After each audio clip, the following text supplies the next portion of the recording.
રાજકોટમાં ખાનગી હોસ્પિટલોની અંદર દર્દીઓના આરોગ્ય સાથે ગંભીર ચેડાઓ કરવામાં આવી રહ્યા છે, ત્યારે કુવાડવા રોડ ઉપર ડીમાર્ટ આગળ આવેલી લાઈફ કેર સ્કંદ હોસ્પિટલમાં 9 મહિના પૂર્વે એન્જિનિયરિંગ યુવકનું ડેન્ગ્યુની સારવાર માટે દાખલ કરવામાં આવ્યો હતો, ત્યારે આ યુવકનું 2 ડોક્ટરોની ગંભીર બેદરકારીના કારણે મૃત્યુ થયું હતું। આ મામલે 1.5 વર્ષ સુધી પરિવારજનો દ્વારા લાંબી લડત આપ્યા બાદ આજે બી ડિવિઝન પોલીસ સ્ટેશનમાં બંને ડોક્ટર વિરુદ્ધ ગુનો દાખલ કરવામાં આવ્યો છે, પરંતુ હજુ સુધી બી ડિવિઝન પોલીસના થાણા અધિકારી દ્વારા એમની ધરપકડ કરવામાં આવી નથી। અત્યારે બંને ડોક્ટરો રજા ઉપર ઉતરી ગયા છે। પૂછા છે રેણપરા 19/9/2024 રોજ એને ડેન્ગ્યુની અસર આવી હતી, તો અમે ત્યાં સ્કંદ લાઈફ કેરમાં દાખલ કર્યા હતા। ત્યાં ડોક્ટર હાર્દિક સંઘાણી હતો જ્યારે દાખલ કર્યા ત્યારે એને કેસ અટેન્ડ કર્યો હતો અને આખો દિવસ સારવાર થઈ। રાતે એને પેટમાં દુખવા લાગ્યું તો ડૉક્ટરને બોલાવવા ગયા મારા સાસુની બધાય, તોય ડૉક્ટર આવ્યો નહીં।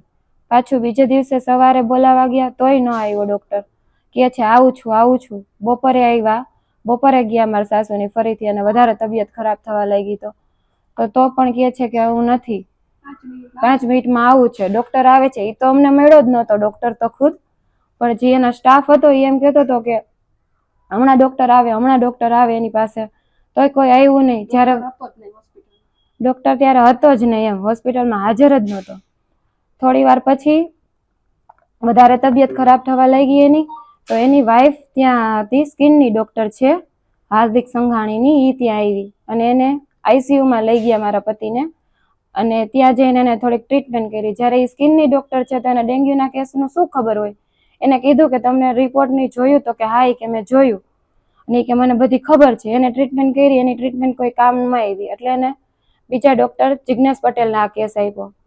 જ્યારે અમે પૂછ્યું કે જિગ્નેશ પટેલ ક્યાંના છે, એમ ડૉક્ટર શું છે, કયું ભણેલા છે, તો એને કાંઈ કીધું નહીં કે હું વોકાર્ડમાં કામ કરું છું એટલું ખાલી કીધું અને અમને એમ કીધું કે કાંઈ વાંધો નહીં, હવે તમારા દીકરાની સારવાર અમે કરશું એમ મારા પતિની।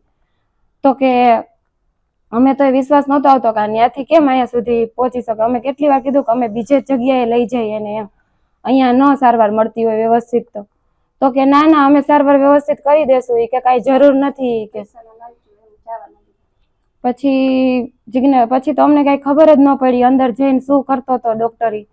પછી જ્યારે રાતે મારા સાસુ ગયા અંદર તો 2 એને હાર્ટને પમ્પિંગ કરતા હતા, 2 સ્ટાફના, કોઈ ડૉક્ટર તો હતોય નહીં એની ઉપર।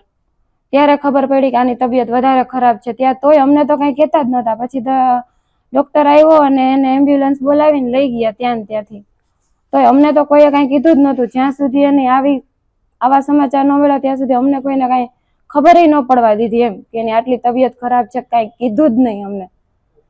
શું માંગ છે? કારણ કે પરિવારનો એક માળો વિખાઈ ગયો છે, એક બાળકે તેના પિતાની છત્રછાયા ભોગવી છે, એને કડકમાં કડક સજા થવી જોઈએ અને આવું કોઈ સાથે ન થવું જોઈએ। અમારું ઘર તો વિખાઈ ગયું પણ બીજાના ઘર તો ન વિખાય એમ। એને એક બાબો છે સંતાનમાં, એને 5 વર્ષથી મેરેજ થયા હતા અને એક બાબો 4 મહિનાનો।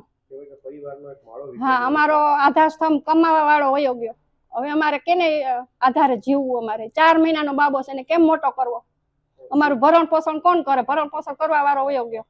અમે હવે કે આને આકરામાકરી સજા થવી જોઈએ, એની હોસ્પિટલ બંધ થઈ જવી જોઈએ। આખા રાજકોટવાસીને કહું છું કે એની હોસ્પિટલમાં કોઈ જાવું નહીં, એ બેદરકારી વાળો ડોક્ટર છે। એને જરાય આને ધોરાજીમાં આવા 2 કાંડ કરીને આવ્યો છે, એની ધોરાજીમાં હોસ્પિટલ બંધ કરાવી છે, એને માર્યો તો ધોકાયો તો ત્યાંથી કાઢ્યો છે, એટલે રાજકોટમાં આવ્યો છે। રાજકોટમાં અમારું આવો દાખલો બેહાયો એને।